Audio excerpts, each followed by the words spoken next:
অনেকে আবার আন্দোলনে ছিল আবার ছিল না। আমি তার এর থেকে বেশি বলার দরকার নেই। সেটা সরকারে থাকলেও স্পেস থাকতে হবে, বিরোধী দলে থাকলেও স্পেস থাকতে হবে। আমাদের সাথে যারা রাস্তায় যুগপৎ আন্দোলনে ছিল সকলকে নিয়ে একটি সরকারের কথা বলেছেন। হাসিনা পরবর্তী বাংলাদেশ কি হবে, কি করতে হবে সেটাকে মাথায় রেখে করেছেন। এবং এটাকে যদি ভিশন বলা না হয় কাকে ভিশন বলবেন আপনি? হাসিনা পরবর্তী কি হবে, বাংলাদেশ কি দরকার হবে ওইখানে বলা আছে। পরবর্তীতে তারেক রহমান সাহেব 27 দফার সংস্কার প্রস্তাব পেশ করেছেন, সেটা বিএনপির পক্ষ থেকে। এই 27 দফাতে মূলত বাংলাদেশ আবার হাসিনা পরবর্তী বাংলাদেশ কোথায় যাবে সেই রূপরেখা পরিষ্কারভাবে দেওয়া হচ্ছে। সব কিছু এর মধ্যে ইনক্লুডেড আছে।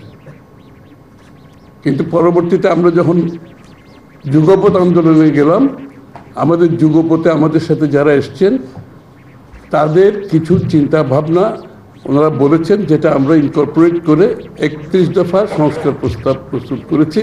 এটা হাসিনা যাওয়ার আরো 1-1.5 বছর আগের কথা বলছি আমি। তখন কিন্তু অন্য কোনো দল সংস্কারের কথাটা মুখ দিয়েই বের করেন। অনেকে আবার আন্দোলনে ছিল আবার ছিল না। আমি তার এর থেকে বেশি বলার দরকার নেই। সুতরাং সংস্কারের প্রস্তাবটা আনার সাহসই করে না। হাসিনা পরবর্তী বাংলাদেশ যে কোথায় যাবে সেটা তাদের ধারণা পর্যন্ত আসে নাই যখন তারেক রহমান সাহেব 31 দফা দিয়েছেন। এখন উনি যে গণতন্ত্রকে প্রাতিষ্ঠানিক রূপ দেওয়ার জন্য কিছু ওনার ভাবনা, তার মধ্যে একটা হচ্ছে ইনক্লুসিভ পলিটিক্স, অর্থাৎ অন্তর্ভুক্তিমূলক একটি রাজনীতি উনি করতে চাচ্ছেন বাংলাদেশে, যাতে সকলের জন্য একটা স্পেস থাকে। সেটা সরকারে থাকলেও স্পেস থাকতে হবে, বিরোধী দলে থাকলেও স্পেস থাকতে হবে। বাংলাদেশের সবচেয়ে বড় প্রবলেম হচ্ছে উইনার টেকস অল। যারা ক্ষমতায় যায় তাদের জন্য সমস্ত বাংলাদেশের মালিকানা তাদের হাতে চলে যায়। এই জন্য পরিষ্কারভাবে 31 দফায় কথাগুলো বলা আছে যে কি যার যার অবস্থানে সবাইকে তার স্পেস দিতে হবে, এবং that is the only way to success. আপনার গণতন্ত্রের সত্যিকার অর্থে প্রাতিষ্ঠানিক রূপ দিতে গেলে এটা নিশ্চিত করতে হবে।